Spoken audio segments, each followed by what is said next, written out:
Hi, welcome to Anatomy and Physiology, Chapter 2, Chemical Level of Organization. There's some definitions we need to know. Chemistry is the study of structure of matter.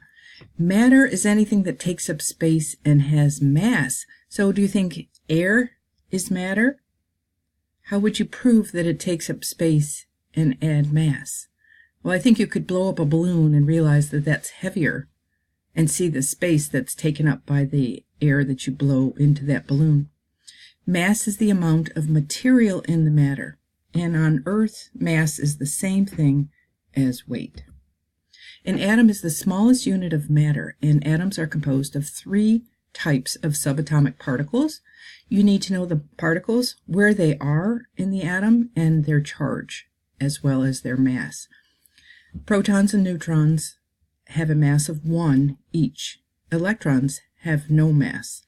They're considered to have no mass, but they actually have a tiny amount of mass that we disregard.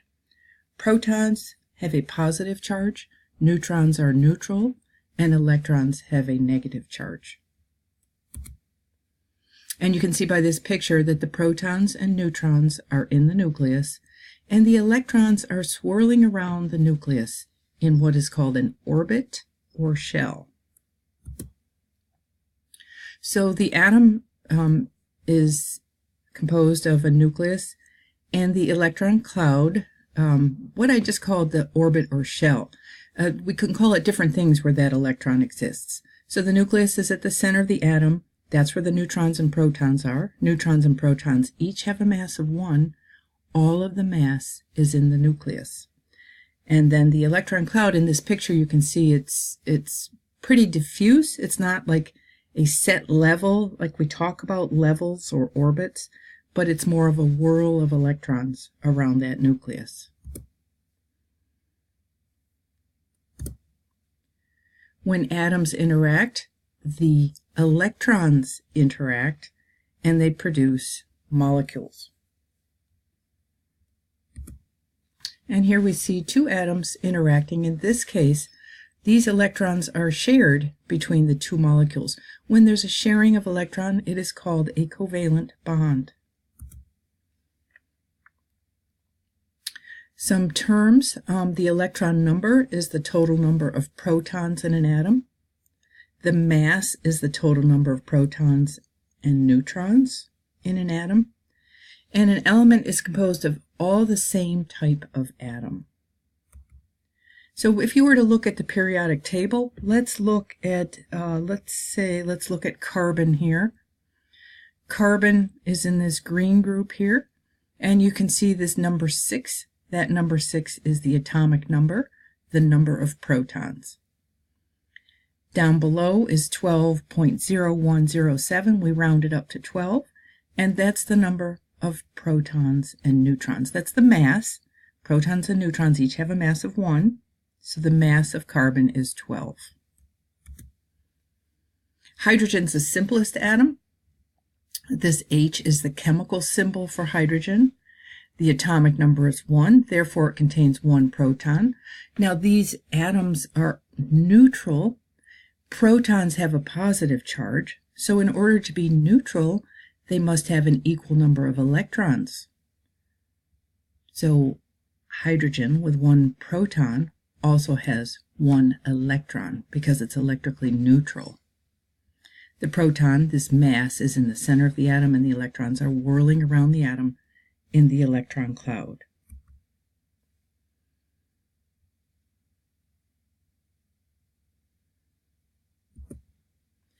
Which of the following are not found in the nucleus of an atom?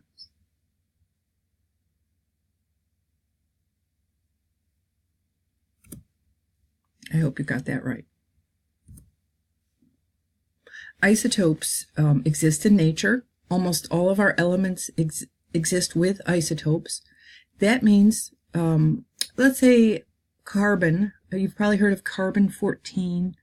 But there's also carbon-12, and this means that they have different masses. So in order to be carbon, each carbon atom, each isotope has to have the same number of protons. The proton tells you it's carbon. The number of protons tells you it's carbon. So Each isotope has 6 protons, however, the number of neutrons can differ. So the key thing about isotopes is that it is a different number of neutrons. And here you can see an example of using hydrogen. You may have heard of deuterium or tritium. And each atom here is hydrogen because it only contains 1 proton. You'll notice that it also only contains 1 electron. The protons and electrons don't change. However, there are different numbers of neutrons. So each atom has a different mass. These are isotopes of hydrogen. So here we have a little more detail on that atomic mass.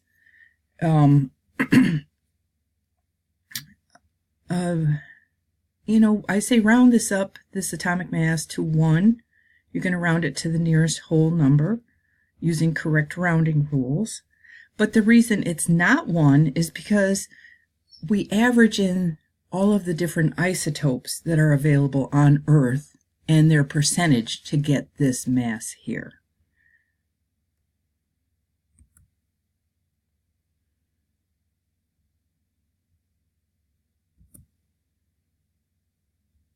So you can see here visually, if all of our hydrogen atoms had a mass of 1, the average mass would be 1. But in nature we have isotopes.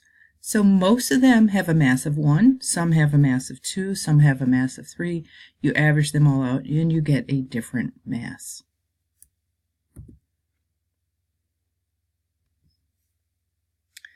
So you can see the human body contains 27 elements. 13 are common. In the periodic table, you will see that there are 92 elements that exist naturally, but they keep inventing new elements in laboratory, and even if that element lasts for a split second, they have created it, so they put it in the periodic table. And each element has a chemical symbol. You know some of the common ones: C for carbon, O for oxygen. You'll be learning a few others, not very many. Na is sodium. And so this is our periodic table. You know, over here in the green, the carbon, you know, nitrogen, oxygen. You may know fluorine. Down here, Cl is chlorine, sulfur, phosphorus. There's some common ones in the human body. And this is those that are most common in the human body. You can pause the video here to read through this chart. This is nothing you have to memorize. So, as I mentioned earlier, atoms are neutral. That means for every proton, there must be an electron. Well, we want to look at where those electrons exist in the atom. And that's important to us to understand why atoms stick together forming bonds and therefore molecules. Without bonding and without molecules, there would be no people. Atoms have to stick together to make people and plants and cars. So we look at that nucleus, and we put our protons and neutrons in the nucleus, and then we surround the nucleus with energy shells. And only a certain number of electrons can fit in each energy shell. And I'll show you examples of that. So hydrogen obviously only has 1 shell because it only has 1 electron. Helium has 2 electrons. Its atomic number is 2. And so you can see those 2 electrons in a shell. Now that first shell is full with 2 electrons. As you increase the number of electrons, you're going to fill the outer shells. So how do you know how many electrons to put in an atom? You have to memorize this. The first shell is full with 2, and all other shells are filled with 8. That's called the Octet Rule.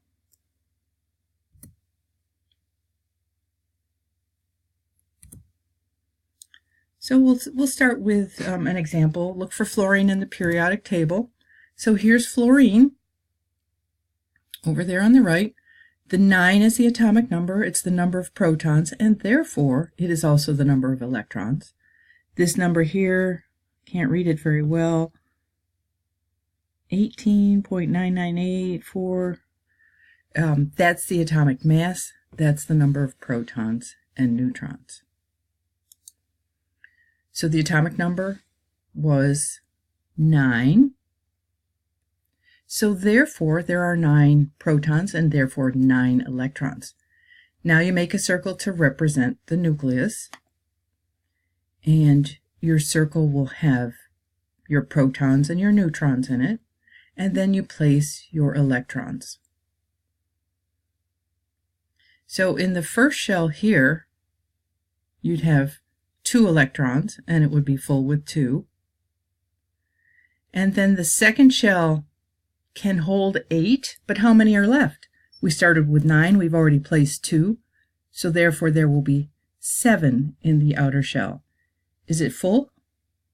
No, because those shells fill with 8.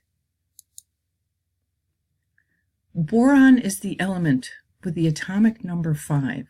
How many electrons are in its outer energy level? Well, with 5 protons, it therefore has 5 electrons.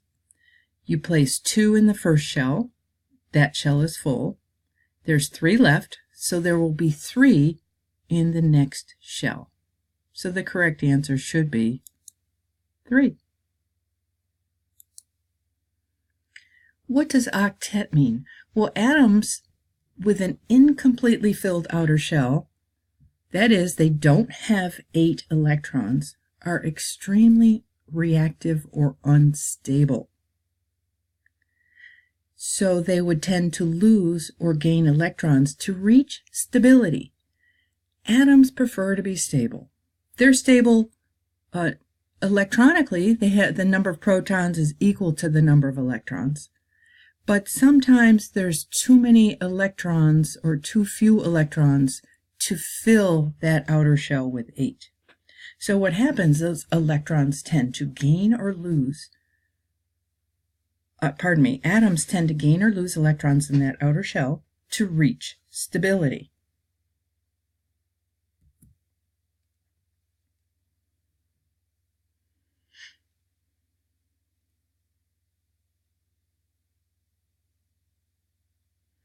So I think I'll go back to the periodic table here.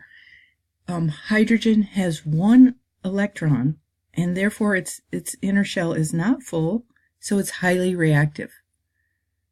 All of these elements in this column here have 1 electron in the outermost shell. Lithium has 2 filling the innermost shell, with 1 in the outer shell, highly reactive. Sodium has 2 in the inner shell, 8 in the second shell, and 1 in the third shell, highly reactive. So sodium is so reactive that it cannot exist in its pure form on planet Earth. When you place sodium in water, it explodes. So imagine exploding the sodium all over the Earth every time it rained. What happens is it wants to lose that outermost electron, and therefore the next inner shell is full. That would just be 8 electrons. It would be a sodium ion. So atoms with full outer shells are inert, they're stable, and don't react with other atoms. So over here we have reactive elements on the left and inert or unreactive elements on the right. Hydrogen has 1 electron in its shell. It's only got 1 shell. Lithium has 1 electron in its outer shell, highly reactive. Helium has 2. This shell is full, so it's unreactive. Now this element neon has 2 in its inner shell and 8 in its outer shell. It's a total of 10 electrons. So it is inert as well. It does not react because this outermost shell is full.